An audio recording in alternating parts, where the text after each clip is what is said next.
अपने आत्मा मनुष्य जीवन पाकर हम भक्ति भी करते हैं और वो भी मनमाना आचरण करते हैं, शास्त्र विधि त्याग कर किसी संत विशेष की बताई भक्ति विधि पर हम अपना जीवन व्यर्थ करते हैं, तो वो भी हमारे जीवन की जो जीवन का उद्देश्य था उससे भी पूरा नहीं हो पाएगा। जो भक्ति नहीं करते वो भी अपना मनुष्य जीवन व्यर्थ कर रहे हैं, और जो भक्ति कर भी रहे हैं वो भी शास्त्र विधि त्याग का मनमाना आचरण कर रहे हैं। नकली संतों के पास बैठकर तो वो भी अपना जीवन व्यर्थ कर रहे हैं। तो पुण्यात्माओं, दास जो ज्ञान दे रहा है आप जी को सतर्क कर रहा है कि इन दुकानों पर नकली माल बिक रहा है अध्यात्म। वो कौन कौन से हैं? ये राधा स्वामी पंथ, जय गुरुदेव पंथ, धन धन सतगुरु, सच्चा सौदा, सिरसा और जगमाल वाली वाला पंथ, और जितने भी ये निरंकारी पंथ और ये आसाराम का पंथ, सुधांशु का पंथ, और ये कृपाल और ये कुमार स्वामी, जितने भी हैं ये सारा डुप्लीकेट माल बेच रहे हैं, तुमको ठग रहे हैं। दास ढोल के डंके पे कह रहा है और ना जवाब दो सामने आके, इसमें लड़न की क्या बात है?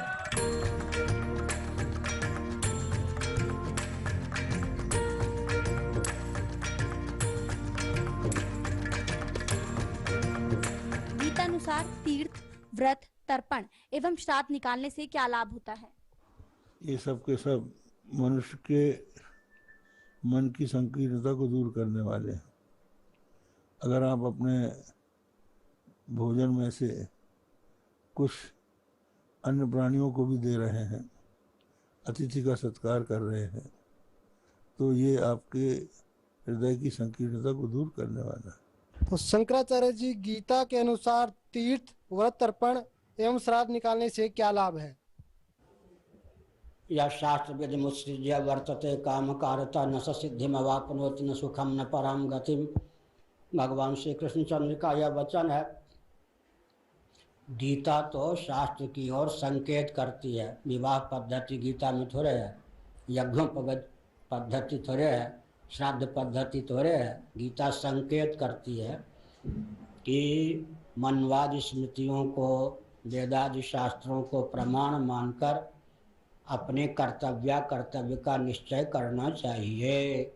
ठीक है, तो श्राद्ध का समर्थन है, तर्पण का समर्थन है। पहले अध्याय में ही अर्जुन ने चिंता व्यक्त की है कि कहीं पिंडोदक क्रिया लुप्त न हो जाए। और भगवान श्री कृष्ण ने स्वर्ग का वर्णन किया है। क्षीणे पुण्य मर्त्यलोकम विशंति ऊर्ध्वम गच्छन्ति सत्वस्था। इसलिए गीता को श्राद्ध, तर्पण, जो कुछ शास्त्र सम्मत विधा है सब मान्य है। गीता के नाम पर हम श्राद्ध, तर्पण इत्यादि का निराकरण नहीं कर सकते। तीर्थ, व्रत, तर्पण एवं श्राद्ध निकालने से कोई लाभ है या फिर नहीं गीता के अनुसार? बहुत बड़ा लाभ है। तीर्थ करेंगे तो पाप क्षय होगा, तर्पण श्राद्ध करेंगे तो पितरों का उद्धार होगा, तो उससे लाभ है। तीर्थ, व्रत, तर्पण एवं श्राद्ध निकालने से क्या लाभ है? वो तो शास्त्र के कहे गए कर्म हैं, इसलिए शास्त्रोक्त कर्मों का आचरण से मनुष्य को उत्तम गति प्राप्त होती है। महाराज जी, यहाँ एक बात आपसे और जानना चाहेंगे कि तर्पण एवं श्राद्ध निकालने से कोई लाभ है या नहीं गीता के अनुसार? श्राद्ध लाभ निश्चित है, लेकिन बात वही है यदि हमारा भाव है तो। जो श्राद्ध और तर्पण हैं वो केवल पितरों तक के लिए है। पूर्वजों का स्मरण उस माध्यम से होता है, और जो पूर्वज परंपरा है हमारी उसके प्रति एक कृतज्ञता रहती है, कृतज्ञता का भाव बनता है। और एक भाव ये भी है, बहुत से लोग कहते हैं कि पहुंचता है कि पितरों तक, निश्चित पहुंचता है यदि हमारा भाव है। और पद्म पुराण, ब्रह्मवैवर्त पुराण, ऐसे पुराणों में ऐसे साक्ष्य मिलते हैं कि जब भगवान राम ने कुछ तर्पण किया, श्राद्ध किया अपने पिताजी के निमित्त, तो सब पूर्वज खड़े हुए दिखाई दिए और सीता जी सबसे आगे। तो हम यदि भाव रखते हैं तो निश्चित रूप से वो पहुंचता है, ऐसा मान के चलना चाहिए, ऐसा भाव रखना चाहिए।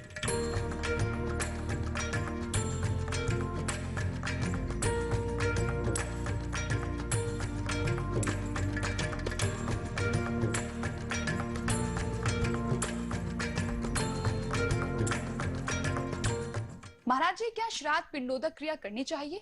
प्रमाण सहित बताइए। आज आपको थोड़ा सा विवरण देंगे कि ये श्राद्ध क्यों निकाले जा रहे हैं। पुण्यात्माओं, जब तक हमें सतगुरु नहीं मिलते तब तक हम अपने मनुष्य जीवन को व्यर्थ ही करके जाते रहे। भले ही हम आन उपासनाएं करके छोटी मोटी सिद्धियां प्राप्त कर लेते थे, जिस कारण से हम आम व्यक्ति से ज्यादा कुछ उत्तम नजर आते हैं। जो ये ऋषि महर्षि सिद्ध संत कहलागे, इन्होंने काल साधना की और उससे कुछ सिद्धियां प्राप्त कर ली, और जिस कारण से हमने इनको साधु संत और महात्मा पहुंचे हुए महापुरुष मान लिया। सिद्धि प्राप्त प्राणी ऐसा होता है जैसे आप देखते हो वर्षा के समय में बिलों से चींटियां निकलती हैं, और उन चींटियों में कुछ पंखों वाली चींटियां भी होती हैं, और वो आकाश में उड़ जाती हैं। तो अन्य चींटियों को ऐसा लगता है कि ये चींटी जो है ये तो भाई भगवान से मिल गई, ये तो आकाश में उड़ जाती है। और फिर क्या होता है, जब या तो किसी दीपक के ऊपर जल के मर जाती है वो आकाश में उड़ने वाली चींटियां, या किसी बल्ब के ट्यूब के चारों ओर चक्कर काट काट के वो पंख रहित होकर जमीन पर गिर जाती है, और अंत में वो चींटी की चींटी ही हो जाती है।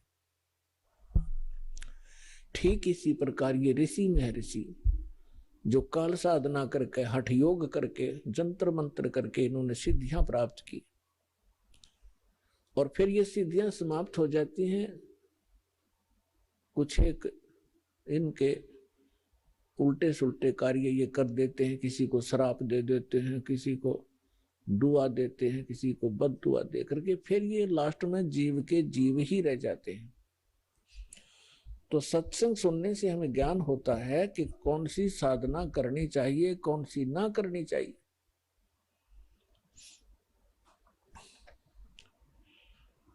आज आपको थोड़ा सा विवरण देंगे कि ये श्राद्ध क्यों निकाले जा रहे हैं। हमारे जो धर्मगुरु थे ये अज्ञानी थे, एक नंबर के। इनको ना अपने सिलेबस का पता था, अपने टेक्स्ट की बुक्स का पता नहीं। पुराण, श्रीमद् भगवद गीता और वेद ये हमारे आध्यात्मिक सिलेबस है, और हमारे धर्मगुरु संस्कृत जानते थे, और ये संस्कृत बोला करते थे। गीता का और वेदों का मंत्र तो वही बोल देते थे, अनुवाद अपने हिसाब से गलत करते थे, जिस कारण से हमारे अंदर भ्रम बना रहा कि ये बड़े विद्वान हैं, संस्कृत भाषा जानते हैं, इन्होंने सदग्रंथों को ठीक ठीक जाना होगा।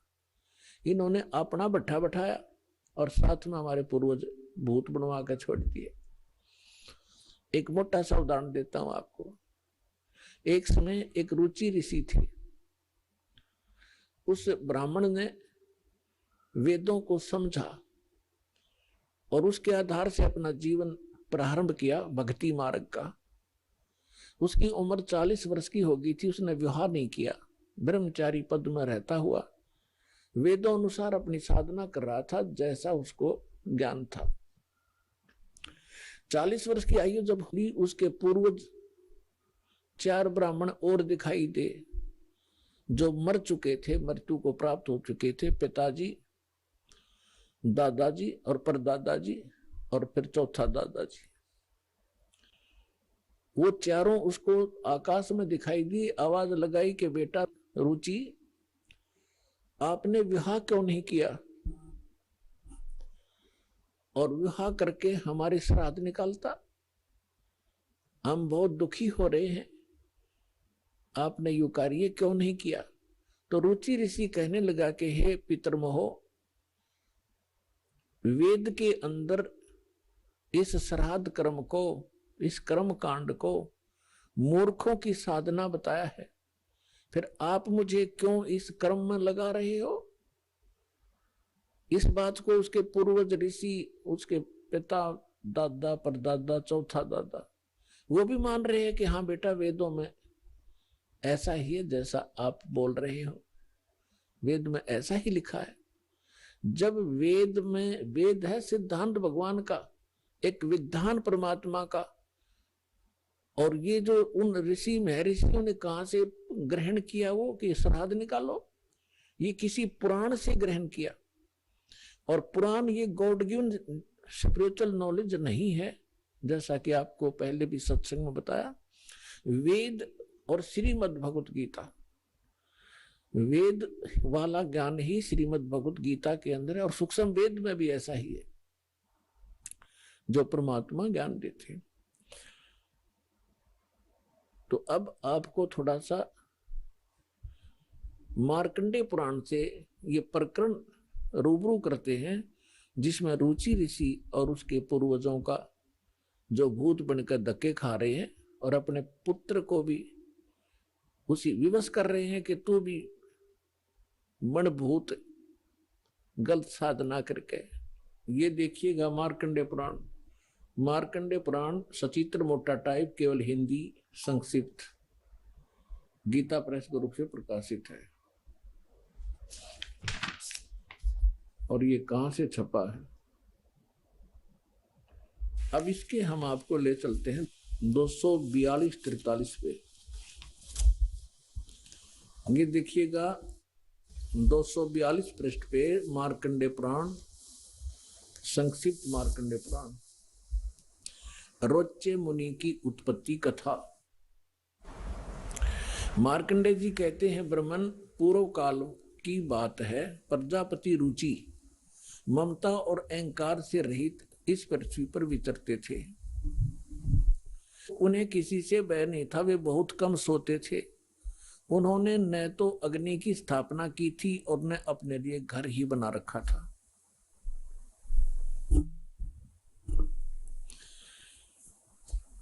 वे एक बार भोजन करते और बिना आश्रम के ही रहते थे। उन्हें सब प्रकार की आसक्तियों से रहित एवं मुनिवर्ती में रहते देख उनके पितरों ने उनसे कहा। पितर बोले, बेटा ये देखो, ये भूत दिख गए इसने, ये देखो ये भूत दिखाई देंगे चारों, ये पिताजी, दादाजी और फिर दादा का पिताजी, दादा का परदादा जी, ये चारों भूत बन रहे ऋषि जी। अब ये क्या इंस्ट्रक्शन दे रहे हैं देखिएगा। पितर बोले, बेटा विवाह स्वर्ग और अपवर्ग का हेतु होने के कारण एक पुण्य में कार्य है, उसे तुमने क्यों नहीं किया? गृहस्थ पुरुष समस्त देवताओं, पितरों, ऋषियों और अतिथियों की पूजा करके पुण्य में लोकों को प्राप्त करता है। वह सभा के उच्चारण से देवताओं को, श्रद्धा के शब्द से पितरों को तथा अन्नदान, बलि वैश्वदेव आदि से भूत आदि प्राणियों एवं अतिथियों को उनका भाग समर्पित करता है। बेटा हम ऐसा मानते हैं कि गृहस्थ आश्रम को स्वीकार न करने पर तुम्हें इस जीवन में क्लेश पर क्लेश उठाना पड़ेगा और मृत्यु के बाद और दूसरे जन्म में भी क्लेश ही भोगने पड़ेंगे। अब रुचि ऋषि कहता, पितृगण परिग्रह मात्र ही अत्यंत दुख एवं पाप का कारण होता है और तथा उससे मनुष्य की अधोगति होती है।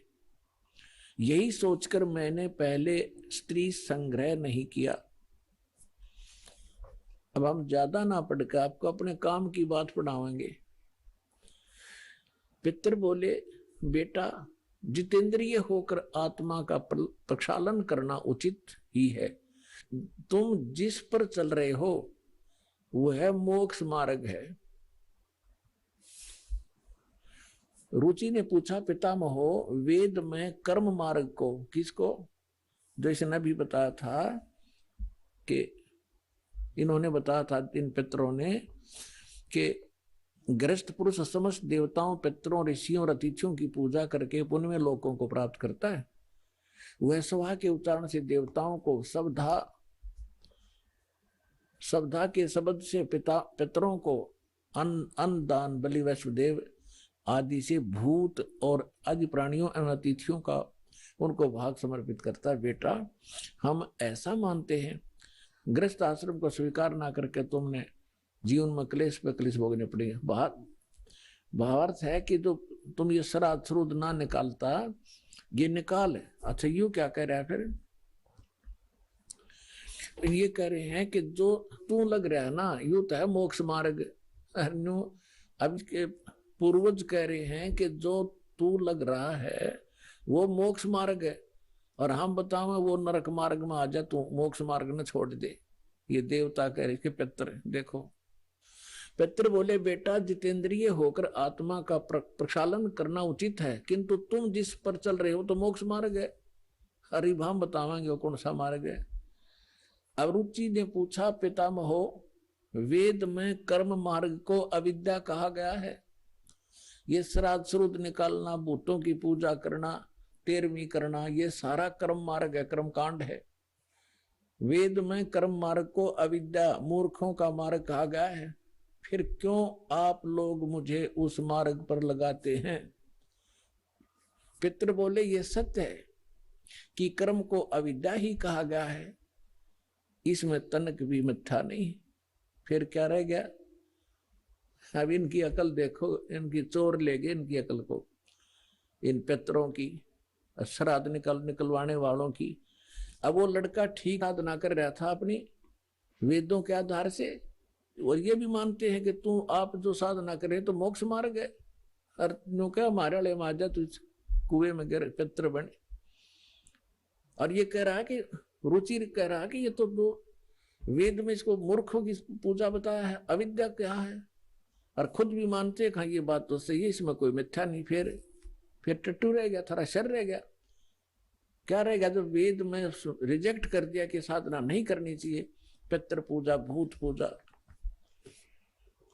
अब कहने का भाव ये है कि इन्होंने इस रुचि को डरा धमका के अटबट सुना के, अब जिसके पहले वाले चार दादे परदादे पिताजी दिखाई दे जा, ये तो खैर बुद्धिमान व्यक्ति था, थोड़ा बहुत इसने तो अपना तर्क दे भी दिया। और आपको कोई चार दादे जी खींचे तो जब समर्पण कर दो, बोलो जी के को हो वही कर दूंगा। तो हमने इन दादों के चक्कर में ही पड़ा नहीं।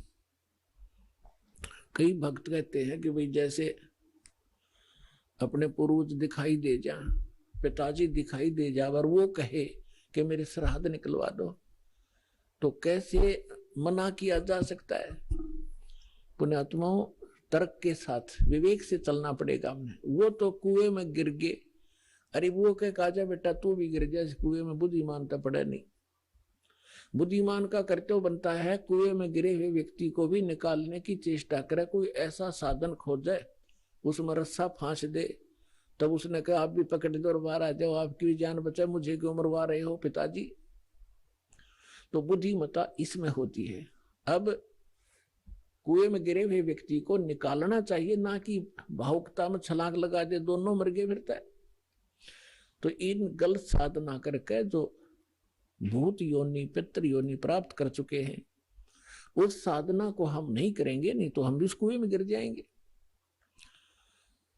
अपने आत्मा श्रीमद् भगवत गीता में क्या बताया है। श्रीमद् भगवत गीता अध्याय नंबर 9 के श्लोक नंबर 25 में कहा है कि जो देवताओं की पूजा करते हैं देवताओं को प्राप्त होते हैं, और जो पितरों की पूजा करते पितरों को प्राप्त होंगे, पितर बन जाएंगे। और भूतों की पूजा करने वाले भूतों को प्राप्त होंगे, वह भूतों वाले ग्रुप में चले जाएंगे भूत बन के। और गीता ज्ञानदाता कहता है मेरी भक्ति करोगे मुझे प्राप्त होगे। देखिएगा ये श्रीमद् भगवत गीता गीता प्रेस गोरखपुर से प्रकाशित है, जयदयाल गोविंद का इसके अनुवादक हैं। अध्याय नंबर 9 के श्लोक नंबर 25 को आपके रूबरू करते हैं। ये है अध्याय नंबर 9 श्रीमद् भगवत गीता और 25वां श्लोक। देवताओं को पूजने वाले देवताओं को प्राप्त होते हैं, पितरों के पूजने वाले पितरों को प्राप्त होते हैं, पितरों को प्राप्त होंगे पितर बन के जाएंगे वे, और भूतों को प्राप्त होने वाले भूतों को प्राप्त होते हैं, मेरा पूजने वाले मुझको प्राप्त होता है। अब वो इस पवित्र श्रीमद् भगवत गीता ने भी स्पष्ट कर दिया, भूत पूजोगे तो भूत बनोगे, पितर पूजोगे पितर बन जाओगे, और देवताओं की पूजा करोगे देवताओं के लोक में जाकर उनके अनुचर बनोगे। और गीता ज्ञानदाता कहता मेरी पूजा करोगे मुझे प्राप्त होगे। अंडरस्टूड है। अब सूक्ष्म वेद में कहा है कि राम रमे सो राम है, देव रमे सो देव, और भूत रमे सो भूत बने, समझ देख सुर भेव। अब आपको एक छोटी सी कथा सुनाता है दास। जो हमारे सतग्रंथ हैं उनके अनुसार हम साधना करेंगे तो हम सफल होंगे। श्रीमद् भगवत गीता अध्याय नंबर 16 के श्लोक 23 और 24 में कहा कि अर्जुन, शास्त्र विधि को त्याग कर जो मनमाना आचरण करते हैं उनको न तो सुख होता है, न उनको कोई सिद्धि प्राप्त होती है, और न ही उनकी गति होती है, अर्थात यूजलेस। इससे तेरे लिए अर्जुन कर्तव्य और अकर्तव्य की अवस्था में कौन सी साधना करनी चाहिए कौन सी ना करनी चाहिए, उसके लिए सदग्रंथ यानी शास्त्र ही प्रमाण है। किसी अन्य व्यक्ति की लोक वेद पर विश्वास ना करना। अब आपको सत्संग में पहले बताया था कि सदग्रंथ कौन से हैं जिनमें वर्णित साधना हम करें वो शास्त्र अनुकूल है। पवित्र चारों वेद और पवित्र श्रीमद् भगवत गीता जो वेदों का निष्कर्ष है, और सूक्ष्म वेद जो परमात्मा ने स्वयं अपने मुख कमल से आकर यथार्थ ज्ञान दिया है।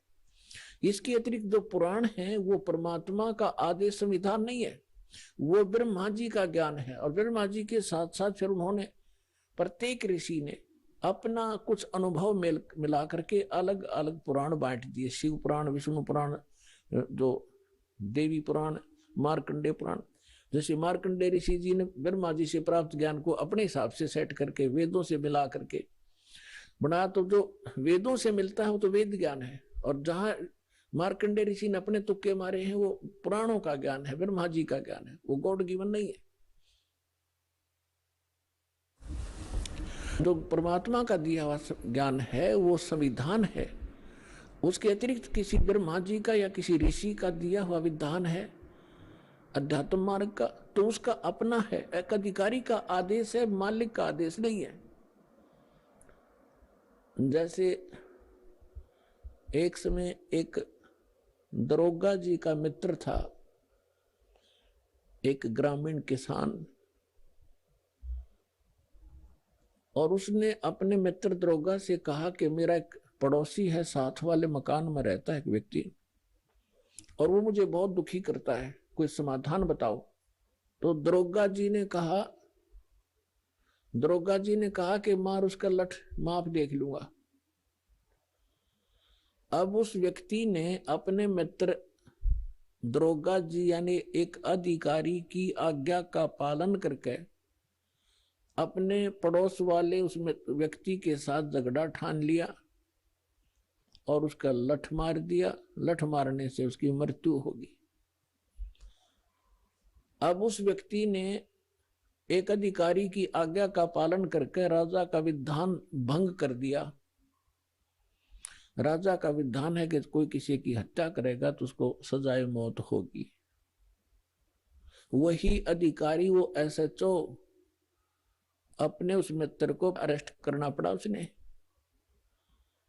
और हवालात में डालना पड़ा, और फिर उसको सजाए मौत होगी। तो पुण्यात्माओं, जो वेद गीता और सूक्ष्म वेद ये है विधान परमात्मा का। इसके अतिरिक्त कोई व्यक्ति विशेष या कोई ऋषि विशेष या कोई देव विशेष अपने सत्र का कोई ज्ञान आपको देता है, आदेश देता है कि ऐसा कर लो ऐसा कर लो, अगर वो वेदों में नहीं मिलता है तो वो परमात्मा का विधान खंड होगा उसकी आज्ञा पालन करने से। अब आपको थोड़ी सी झलक दिखाते हैं इन ये कहां से लाए श्राद्धने का ये सिस्टम। हमने अब आपको रोना आया करेगा, हमारे पूर्वजों की दुरुक्ति करवा दी इन लोगों ने, अंधों ने। एक टीचर का फर्ज बनाया अपने सिलेबस ने ढंग से जाने और फिर विद्यार्थियों को पढ़ावे। अब आपको दिखाते हैं श्री विष्णु पुराण। अपने आत्मा यही पुराणों की अगर माने तो पुराणों के अंदर भी बहुत सा ऐसा विवरण दे रखा है जो जैसे दास ने बताया था कि जैसे हमारे सदग्रंथ हैं ये एक वन है और वन के अंदर बहुत सी अच्छी जड़ी बूटियां होती हैं और जानकार व्यक्ति उन अच्छी जो आवश्यक है उन जड़ियों को निकालकर एक औषधि बना लेता है। उस वन के अंदर जंगल के अंदर ऐसी भी जड़ी बूटियां होती हैं जो हानिकारक भी होती हैं।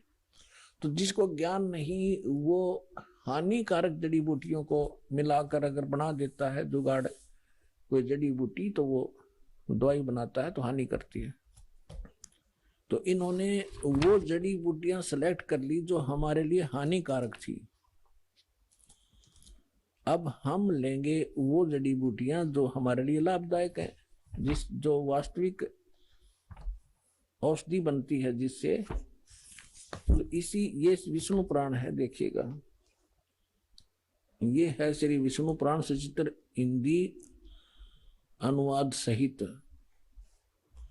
और गीता प्रेस गोरखपुर से प्रकाशित है। इसके अनुवादक कौन है ये भी दिखा देते हैं आपको। इसके अनुवादक हैं श्री मुनीलाल गुप्त और गीता प्रेस गोरखपुर से प्रकाशित है। इसके 213 पृष्ठ पर थोड़ी सी झलक दिखाते हैं। समझदार को संकेत पर्याप्त होता है। ये तृतीय अंश और अध्याय नंबर 15 चल रहा है, 16 के आगे शुरू हो जाता, हम 15 पढ़ेंगे। हे राजन, श्राद्ध करने वाले पुरुष से विश्व देवगण पितृगण पितामह और कुटुंब जन सभी संतुष्ट रहते हैं।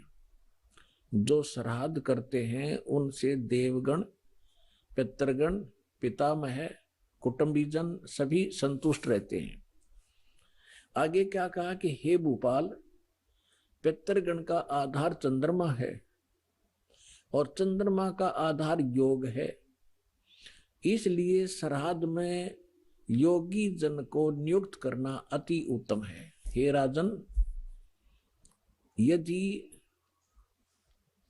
श्राद्ध भोजी एक सहस ब्राह्मण हो, ब्राह्मणों के सम्मुख श्राद्ध खाने के लिए आए हुए 1000 ब्राह्मणों के सम्मुख एक योगी भी हो तो वह यजमान के सहित उन सब का उद्धार कर देता है।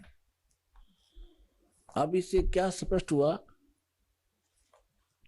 वही श्राद्धों की महिमा बताने वाला औरव ऋषि बोल रहे हैं। औरव वो क्या बता रहा है कि श्राद्ध निकालने वाला पितरों को और पितृगण पितामह कुटुंबीजन और देवताओं को खुश करता है। फिर इसके साथ साथ फिर स्पष्ट कर दिया है कि श्राद्ध कर रहे हो, श्राद्ध का अर्थ होता है एक धार्मिक अनुष्ठान। तो उसमें ये बताया कि उस धार्मिक अनुष्ठान में यदि 1000 ब्राह्मण आ रहे हो श्राद्ध जीवने वाले, उनके सामने एक योगी आ जा उनके साथ में। अब योगी का क्या अर्थ है?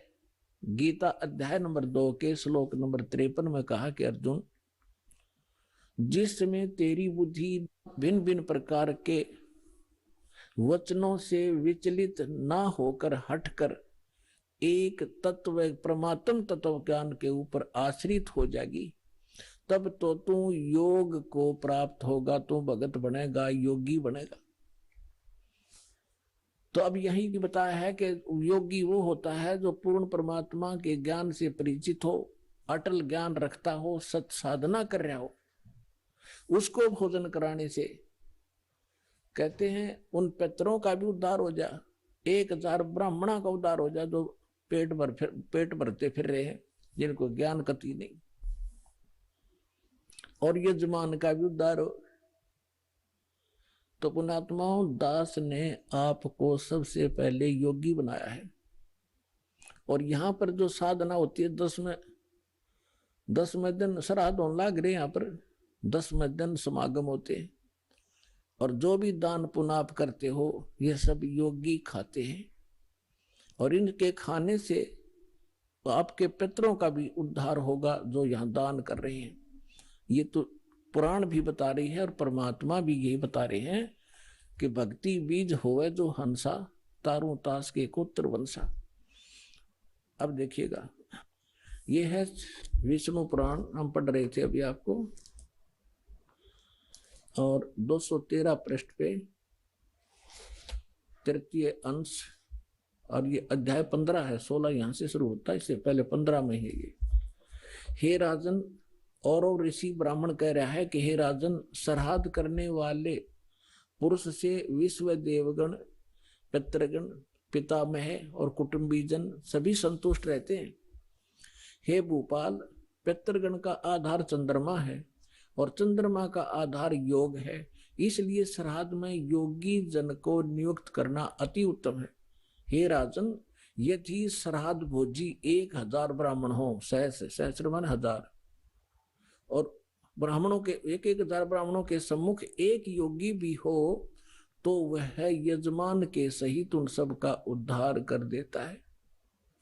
एक साधे सब सदे, सब साधे सब जावे, माली सिंचे मूल को फिर फले फूले गाय। योगी वो नहीं है जो पेट का पानी हला के दिखा दे, ऊपर न पैर कर ले नीचे न सर, वो योगी नहीं है। वो तो एक प्राकृतिक चिकित्सक है वो व्यक्ति, वो संत नहीं है। योग का अर्थ होता है परमात्मा से मिलने का, योग करने का तरीका। योगी माने भक्त, साधक। तो अब आपको क्या सिद्ध हुआ कि हमारे सदग्रंथ वेद हैं, वेद अनुसार साधना करने से हमें हमारी शास्त्र अनुकूल साधना बनती है। और वेद और गीता दोनों एक ही हैं, और परमेश्वर ने जो ज्ञान दिया वो आपको सुबह सुना ही दिया था। रे भोली सी दुनिया, सतगुरु बिन कैसे सरिया। रे भोली सी दुनिया, सतगुरु बिन कैसे सरिया। अपने लला के बाल उतरवावे देके चीना लग जइया, एक बकरी का बच्चा लेके उसका गला कटैया। रे भोली सी दुनिया, सतगुरु बिन कैसे सरिया। फिर काचा पाका भोजन बना के और माता धोकने गईया, और उस माता ऊपर कुत्ता मुत्ता, ओ क्यों ना मर गईया। रे भोली सी दुनिया, सतगुरु बिन कैसे सरिया। जीवित बाप के लट्ठम लट्ठा, जीवित बाप के लट्ठम लट्ठा, और मुए गंग पुचैया। जब आवे आसोज का महीना, फिर कौआ बाप बनैया। रे भोली सी दुनिया,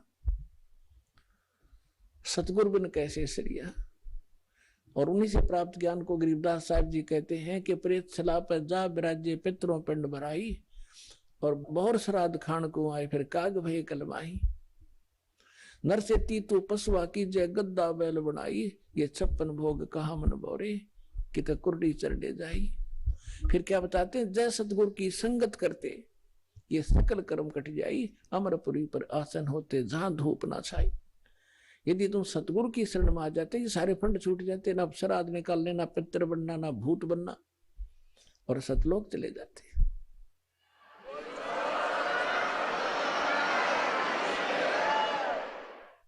एक जीवित उदाहरण देता हूं आपको। मेरे पूज्य गुरुदेव जी इसी हरियाणा स्टेट से भिवानी डिस्ट्रिक्ट में एक दादरी के पास बड़ा पैतावास गांव है, वहां के रहने वाले थे। उनका जन्म पवित्र ब्राह्मण कुल में हुआ था, लेकिन उनको ज्ञान हो गया था कि जिस आधार से ये ब्राह्मण ब्राह्मण कहलाते हैं, ये ब्राह्मण नहीं है। ये तो एक परंपरा पड़ेगी। जैसे कोई वैद्य था और बहुत सुप्रसिद्ध वैद्य था, नब्ज पकड़ते ही रोग बता देता था और बढ़िया औषधि देकर स्वस्थ कर देता था। तो उस वैद्य के वंशजों को आने वाले समय में वैद्य कहने लग गए सारे, कृपाराम वैद्य, बलवान सिंह वैद्य, फलाना वैद्य। और वो वैद्य है केवल सरनेम बन गया उनका, वो वैद्य नहीं है। उस वैद्य के वंशज होने के कारण वैद्य नाम से प्रसिद्ध हो गए। और जानते नहीं पेट के दर्द की दवाई फिर खाक वैद्य है वो। इसी प्रकार जो ब्राह्मण है वर्तमान के, जिनको हम ब्राह्मण कहने लाएंगे, ब्राह्मण, तो उस कुल में हमारे पूज्य गुरुदेव जी का जन्म हुआ। और उनको जब ज्ञान हुआ, जब पता चला कि ये तो केवल ब्राह्मण है, पंडित नहीं है। पंडित सोए जो पिंड की जाने। मेरे दादा गुरु जी थे, वो दिल्ली के अंदर छावला गांव के जाट थे, किसान। और वो हमारे जो दादा गुरु जी के जो गुरु जी थे, जो जिनके वो संपर्क में आए, उन्होंने उनको काशी विद्यापीठ में पढ़ा दिया, उस किसान के लड़के को। और फिर वो 4 विषय के आचार्य बन गए। उनको पंडित चिदानंद नाम से जाना जाता रहा। आज भी उनका खरखोदा के पास में, जिला सोनीपत, हरियाणा में, एक गोपालपुर छोटा सा गांव है, उसमें उनका आश्रम है, हमारे दादा गुरु जी का। उस पर बोर्ड लगा हुआ है, पंडित चिदानंद आश्रम। वो जाट होकर पंडित को आए। और हमारे गुरुदेव जी ब्राह्मण थे। बोले नहीं, हम ब्राह्मण नहीं, हम संत हैं। तो कहने का भाव ये है कि मेरे पूज्य गुरुदेव जी जब 15-16 वर्ष की आयु के थे, खेतों में पशु चरा रहे थे। पहले यही काम करते थे, गौएं चराते थे अपने अपने। इनके जमीन भी थी, खेती भी करते थे। और हमारे जो दादा गुरु जी थे, उनके संपर्क में आ गए। इनको प्रेरणा हुई। इन्होंने सोचा कि यदि मैं घर से निकलूंगा वैसे, तो पीछे पीछे घर वाले भाग लेंगे, ये फेर लाओगे पकड़ गए। उन्होंने ऐसी सूझबूझ की।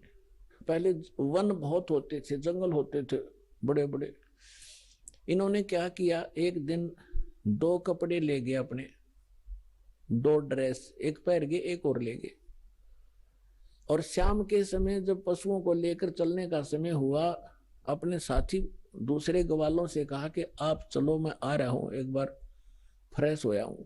जंगल में घुस गए और वो अपने पशु लेकर घर न आ गए। उन्होंने क्या किया, जंगल में जाके दिन में वो देख आए थे सारा साजबाज। एक पशु खा रखा था किसी हिंसक पशु ने, किसी शेर ने या भेड़िए ने, कोई बकरा बुकरा खा रखा था। उसकी अस्थि पड़ी थी। उनके पास, उनके ऊपर अपने कपड़े डाल दिए जो पहन के गया था, और दूसरे पहन करके वो सीधे चले गए जहां मेरे गुरुजी थे, उनके गुरुजी थे। अब रात्रि का समय हो गया। उस समय कोई ऐसा टॉर्च टार्च भी ना होया करती गांव में। लगभग 100-125 वर्ष पहले की बात है। कुछ देर इंतजार की भाई। वो उनका नाम था हरद्वारी, बचपन का। तो घर वालों ने पूछा दूसरे साथियों जो उनके साथ गए थे ग्वाले, भाई हरद्वारी नहीं आया। उन्होंने कहा कि वो आता ही होगा, वो फ्रेश होने चला गया था थोड़ा सा अंदर। काफी देर इंतजार करके घर वालों ने चिंता पड़ेगी, भाई कोई हिंसक पशु रहते हैं यहाँ पर जंगल में, और बालक को कहीं हानि ना पहुंचा दी हो। 10-15 व्यक्ति चले साथ में ग्वालों को लेकर के, जिनने देखा था इधर गया था अंधेरे में। उसमें ऐसी टॉर्च टार्च भी ना थी, एक दीपक सा जला रखा था, लालटेन दे रखी थी, थोड़ा थोड़ा टिमटिमाता सा प्रकाश था। ढूंढते ढूंढते, खोजते खोजते अंदर गए, देखा तो वहां कपड़े पड़े, अस्थि पड़ी। एकदम अंधे हो गए। जो कहने लगे भाई बच्चा तो खा लिया, हो तो ये पड़ा भाई। फटाफट उसको उठाया, कपड़ों में बांधा, लाकर अर्थी बनाकर सुबेरे सुबेरे फूक दिया।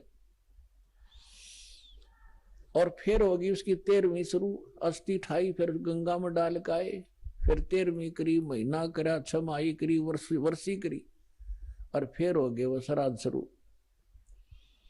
वो जा रहे अपना कल्याण कराने के लिए। जब उनका सतलोक गमन का समय हुआ, मेरे पूज्य गुरुदेव जी मुख्य तौर पर पंजाब में रहा करते थे। पंजाब में एक तलवंडी भाई नाम का छोटा सा कस्बा है फिरोजपुर जिले में, और एक उनका आश्रम था मोगा में। तो तलवंडी में भी आश्रम था, अधिकतर वो तलवंडी रहा करते थे, वहां के सेवादार ज्यादा थे। तो तलवंडी भाई वो रहा करते थे। दास को दीक्षा देने का आदेश वो दे चुके थे 1994 में। 1996 में वो अपने गांव में आए, इस पैंतावास दादरी के पास। हमें पता चला कि गुरुजी यहाँ आए हुए हरियाणा में। उनके साथ हमारे ही शिष्य, उनके बच्चे 2 सेवा में रहा करते थे। उनका संदेशा पहुंचा, गुरुजी आ चुके हैं। तो दास भी चला गया। उसमें गांव गांव में सत्संग किया करते थे। जब हम वहां पहुंचे, प्रणाम किया गुरुदेव को, उसमें सारा गांव देखने आया कि वो व्यक्ति तो जीव है जिसने हमारे मान रहे थे। सारा गांव देखने आया। वो गए थे लगभग 100 वर्ष के बाद। जाते ही बता दिया कि ये मेरे चाचा का घर था, ये हमारा घर था, हम इतने भाई इतनी बहन। तब उनको यकीन हुआ सचमुच तो वही हरिद्वारी है। सारी पीढ़ी बता दी। तो जब दास वहां पहुंचा तो एक 92 वर्ष की 92 ईयर ओल्ड उनकी भाभी बैठी थी। ऐसे बात चलती रही। मैंने उनसे पूछा कि जब हमारे गुरुजी घर त्याग कर चले गए थे तो आपने पीछे से कैसा महसूस किया? यहाँ नहीं थे, आपने मृत मान रखा था। तो उसने कहा, भाई मैं आई ना, जब मुझे पता चला था कि इनका एक भाई निसंतान मर गया, बे औलादा मर गया, ऊत नपूत कहा कर देसी भाषा में। और इनके हिस्से की जमीन थी 3-4 एकड़, 4-5 एकड़ जमीन इनके हिस्से में आती थी।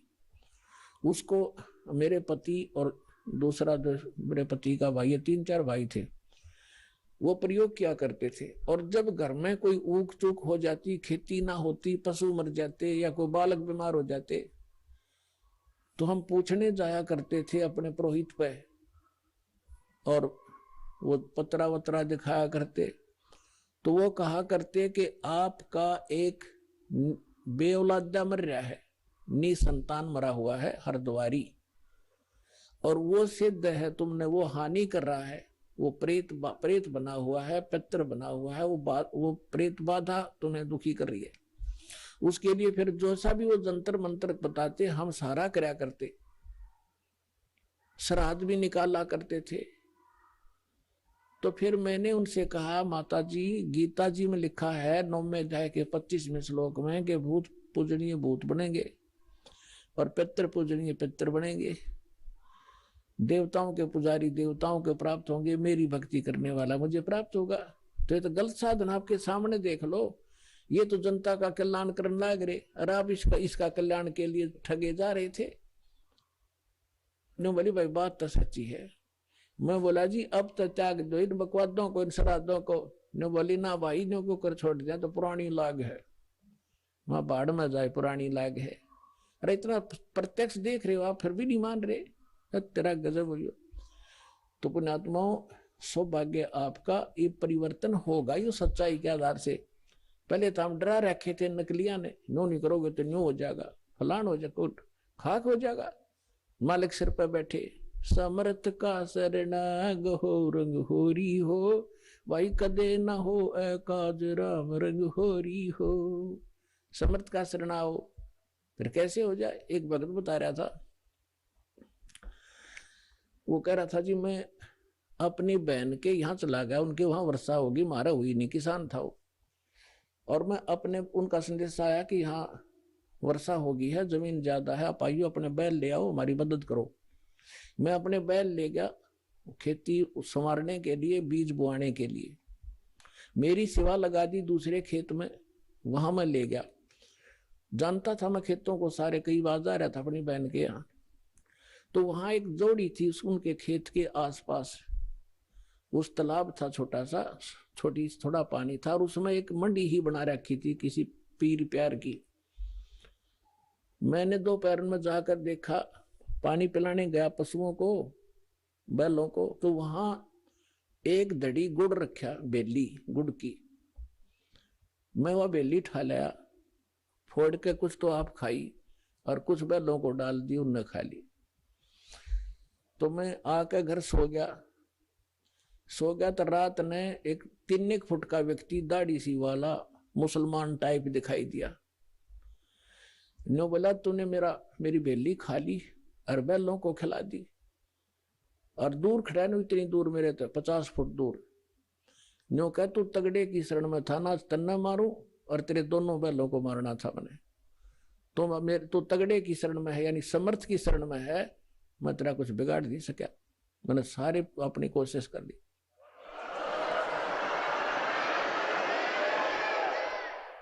तो मैं सुबह उठा, मेरा पसीने आ रहे, डर गया मैं। फिर उसने देख कर अकल सकल सी उसकी, मैंने अपनी बहन से पूछा कि मैंने ऐसे ऐसे एक बेली रखी थी गुड़, आप खा लिया, कुछ बैलों को खिला दिया, और मुझे ऐसे ऐसे कितनी साइज का एक व्यक्ति दिखा, मुसलमान जैसा, यू के है। तो उसकी बहन बोली, रे भाई तू बच क्यों कर गया, उसने तो गढ़े चेटक कर रखे हैं, जब उसका किसी ने इतना भी कोई सामान उठा लिया ने, उसको मारे और उसके पशुओं में इतनी हानि कर दिया था, हाहाकार मचा देता, तुम बचा क्यों करे। फिर बोला, मुझे और दृढ़ विश्वास हो गया, बच गया में। वो तो हाथ जोड़ के गया फिर मेरे गुरु जी का गए, ने बोला, तू तगड़े की शरण में है, और जा शरण में ना होता तन्ना तुझे मारता और तेरे बैलों को खत्म करता। तो पुण्यात्मा, समर्थ का शरणाग हो, रंग होरी हो, भाई कदे न हो ए काज, राम रंग होरी हो। आइए अब हम उन श्रद्धालुओं के अनुभव जानते हैं जो जगत गुरु तत्वदर्शी संत रामपाल जी महाराज जी से दीक्षा प्राप्त कर चुके हैं तथा उनके द्वारा बताए गए भक्ति मार्ग पर चल रहे हैं। सर नमस्कार। नमस्कार सर। सर क्या नाम है आपका? दिनेश विश्वकर्मा नाम है मेरा। दिनेश जी कहाँ से आए हैं आप? मैं ग्राम सुंदरपुर जबलपुर से हूँ, MP। अच्छा दिनेश जी, आप एक बात बताइए, संत रामपाल जी महाराज से कब जुड़े आप? संत रामपाल जी महाराज जी से मैं 26/1/2014 को जुड़ा। क्या काम करते हैं आप? दास जो है, परमात्मा के जोड़ने से पहले इंश्योरेंस सेक्टर में काम करता था। सर संत रामपाल जी महाराज से नाम दीक्षा लेने से पहले आप क्या भक्ति साधना करते थे? मैं संत रामपाल जी महाराज बंदी छोड़ सदगुरु रामपाल जी महाराज जी की साधना करने से पहले दुर्गा जी की उपासना करता था। चूंकि मेरे घर में सारे लोग दुर्गा की ही उपासना करते थे, वही उपासना मैं करता था।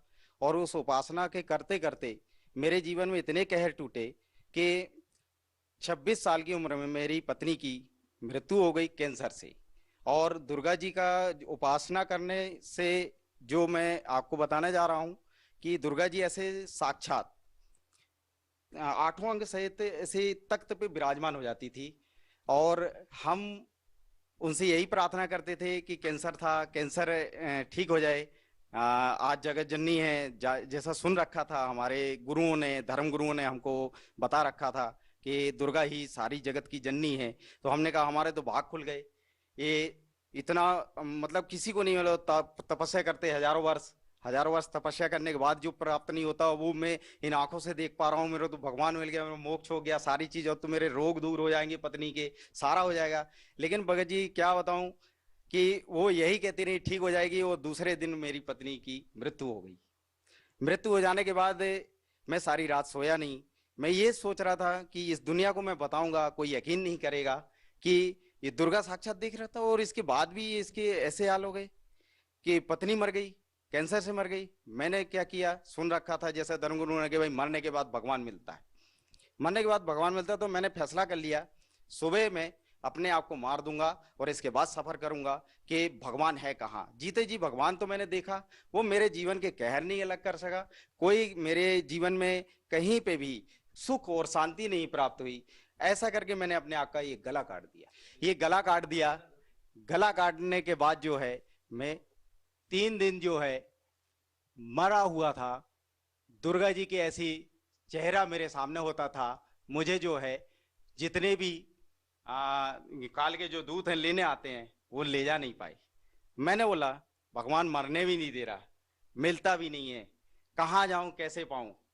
जब ये चीज हुई, मेरे प्रश्नों का उत्तर नहीं मिल रहा है, मन ने देता नहीं, मिलता है नहीं, भगवान है कहाँ, ऐसा करके जो है मैं प्रश्नों पे प्रश्न मेरे अंदर से उठ रहे थे। फिर हुआ क्या सर जी कि मैं तीसरे दिन जब अपने होश में आया तो मैं बेड पे पाया, हॉस्पिटल में पड़ा हुआ था। मैं बोल रहा हूं, मेरी आवाज नहीं निकल रही है। तो मैं इशारा किया कि मेरी आवाज क्यों नहीं सुन रहे, कोई सुनने वाला नहीं, सब देख रहे हैं। एकदम से उन्होंने देखा, अरे इसको होश आ गया, होश आ गया, ठीक है। इसके बाद क्या हुआ, मैंने सोचा कि यार जब इनको सुनाई ही नहीं दे रहा, अच्छा रहा, कौन कितने सवाल पूछते, क्यों तूने गला काट लिया, क्यों ये कर लिया। मैंने बोला अच्छा रहा, चल एक काम तो अच्छा किया मेरे जीवन में, कम से कम बोलने का जो था वो बंद कर दिया। किस किस को जवाब देता मैं। सर, हम जीवन में बहुत कम ऐसे लोगों को देखते हैं जिनकी आस्था, जिनकी भक्ति इतने उच्च स्तर पे हो, इतनी आस्था उनकी हो कि भगवान पाने के लिए वो अपनी मौत को भी गले लगाना बेहतर समझते हैं। आपने भगवान प्राप्ति के लिए, भगवान दर्शन के लिए अपना गला काट दिया, आपकी पत्नी की मृत्यु हो गई, जबकि आप कह रहे हैं कि आपको दुर्गा देवी साक्षात नजर आती है, साक्षात दर्शन देती है। बावजूद इसके आपको आध्यात्मिक लाभ नहीं मिले, शारीरिक लाभ नहीं मिले। सर, आप क्या कारण मानते हैं कि आपको शारीरिक लाभ नहीं मिले, आध्यात्मिक लाभ नहीं मिले, जबकि हम देखते हैं कि आज के समय में बहुत कम ऐसे लोग होंगे जो आपकी तरह आस्था रखते होंगे। बहुत कम लोग ऐसे होंगे जो अपने जीवन को दांव पर लगा सकते हैं भगवान प्राप्त करने के लिए। सर, क्या कहना चाहेंगे, आखिर आपको आध्यात्मिक शारीरिक लाभ क्यों नहीं मिले? सर, इसमें यह है, जो आज तक हमारे धर्मगुरुओं ने जैसा हमें ज्ञान दिया, शास्त्र के विरुद्ध ज्ञान दिया और उसकी जानकारी दी, उसी पद्धति को हमने जीवन में सुना, आचरण में लिया, उसको करते रहे। उसको करने के बाद परमात्मा कहते, बंदी छोड़ सतगुरु रामपाल जी महाराज अपनी वाणी में कहते हैं कि भाई जो तीन देव की करते भक्ति, उनकी कभी ना होवे मुक्ति। परमात्मा अपनी वाणी में फिर कहते हैं कि माई मसाणी शेर शीतला भैरव भूत हनुमंत, जो इनको पूजता है हम कोसों इनसे दूर होते हैं। परमात्मा अपनी वाणी में कहते हैं। हमको ये बात मालूम नहीं थी, क्योंकि हमको सच्चा ज्ञान देने वाला कोई गुरु आज तक नहीं मिला। क्या आप ये कह सकते हैं कि संत रामपाल जी महाराज की शरण में जाने के बाद आपकी वो खोज पूरी हुई? बिल्कुल, मैं ये आपको बहुत बढ़िया बात बताता हूँ। मेरे जब ये प्रश्नों का हल नहीं हुआ कि ये भगवान ये नहीं है तो वो परमात्मा है कौन, कहाँ है, कैसे मिलेगा, मैं इस खोज में जब चला तो मेरे माइंड में एक बात आई कि जो सारे जितने चैनल्स हैं, कहीं ना कहीं कोई तो गुरु होगा जो इस संसार के विषय में, इस भगवान के विषय में जानकारी दे रहा होगा। ये प्रेरणा हुई मेरे अंदर ऑटोमेटिक, पता नहीं क्यों। मैंने फिर सारे चैनल, सुबह से बैठता था, दिन के 6-7 बजे जो है मैं बैठ जाता था और 11-12 बजे तक मैं चैनल देखता था, सत्संग सुनता था, देखता था कोई राम की कथा सुना रहा है, कोई विष्णु जी को बता रहा है, कोई जो है कृष्ण जी को लीला बता रहा है, लेकिन कोई इसके आगे की कोई कथा ही नहीं बता रहा है। जब नहीं बता रहा तो मैं उनको फिर मोल्ड करते जाता था, मतलब उनको चैनल चेंज करते जाता था। नहीं मिलता था, थक जाता था, दोपहर में खाना खाता, फिर सो जाता, 3 बजे फिर उठता, शाम के 6 बजे तक चैनल देखता मैं। चैनल देखने के बाद वही कोई राम कथा, कोई कृष्ण जी की लीला बता रहा, वो गोवर्धन पर्वत उठाए, इसके आगे कोई ज्ञान ही नहीं, कोई नहीं। कोई हनुमान जी की उपासना बता रहा, आप ऐसा कर लो, ये हनुमान जी ऐसा चमत्कार कर देंगे, हनुमान जी पूर्ण परमात्मा है कलयुग में। मेरे को ज्ञान ही नहीं समझ में आ रहा, कोई हनुमान जी को भगवान बता रहा। फिर हुआ क्या कि मुझे जो है ये प्रश्नों का उत्तर, एक दिन जो है बंदी छोड़ सतगुरु रामपाल जी महाराज जी का चैनल देखा, उसमें बंदी छोड़ सतगुरु रामपाल जी महाराज जो है दुर्गा कैसे पैदा हुई, कहां से इसकी उत्पत्ति हुई, ये सदग्रंथों में प्रमाण करके सब कुछ बता रहे थे।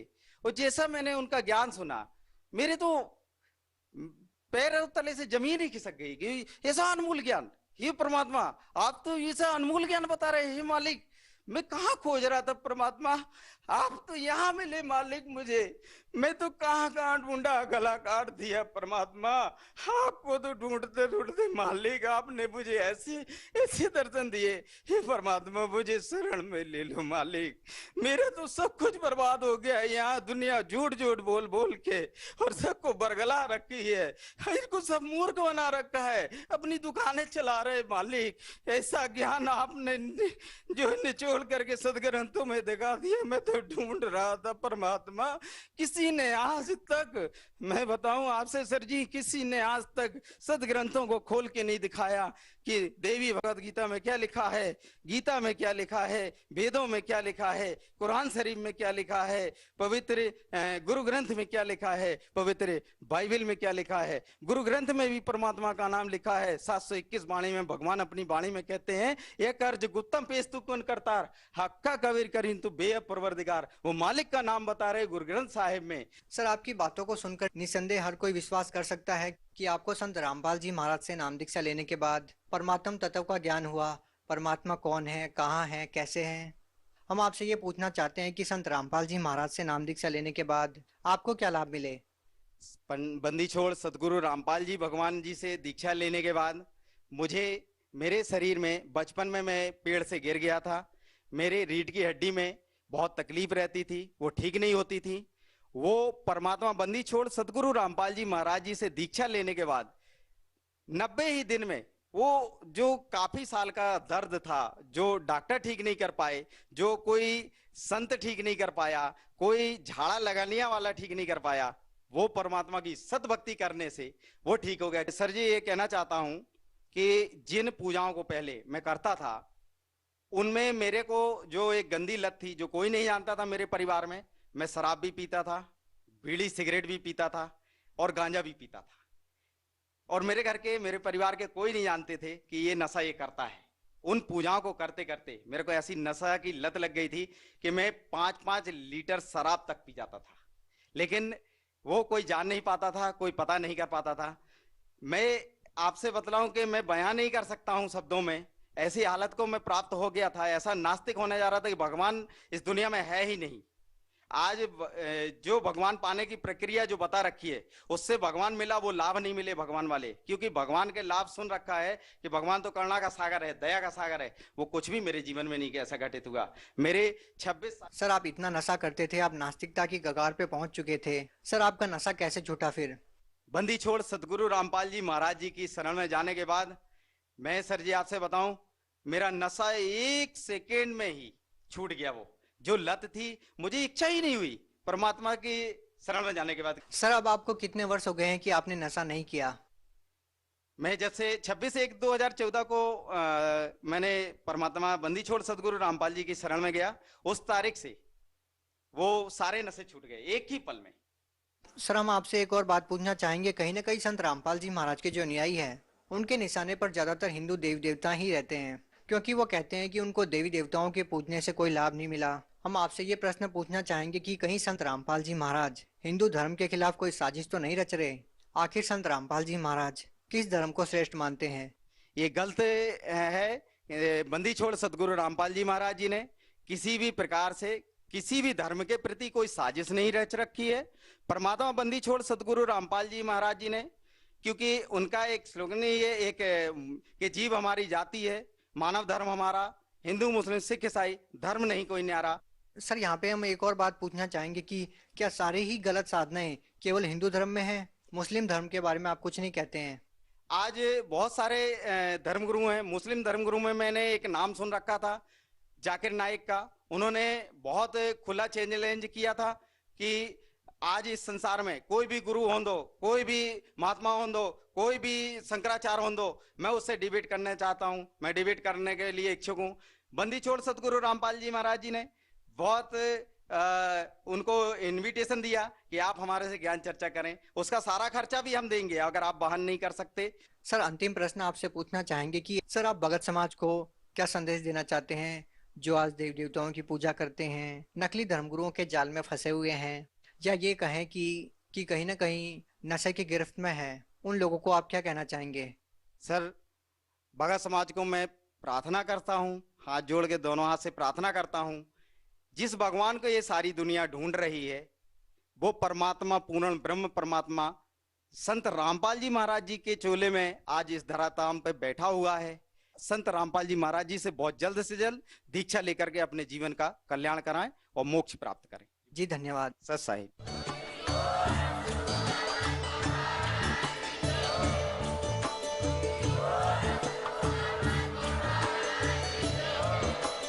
आप सुन रहे थे जगत गुरु तत्वदर्शी संत रामपाल जी महाराज जी के मंगल प्रवचन। अधिक जानकारी के लिए विजिट कीजिए हमारी वेबसाइट www.jagatgururampalji.org। संत रामपाल जी महाराज जी के शुभ आशीर्वाद से पूरे विश्व भर में 500 से भी ज्यादा नाम दीक्षा केंद्र हैं, जिन पर संत रामपाल जी महाराज जी द्वारा ऑनलाइन निशुल्क नाम दीक्षा दी जा रही है। अपने नजदीकी नाम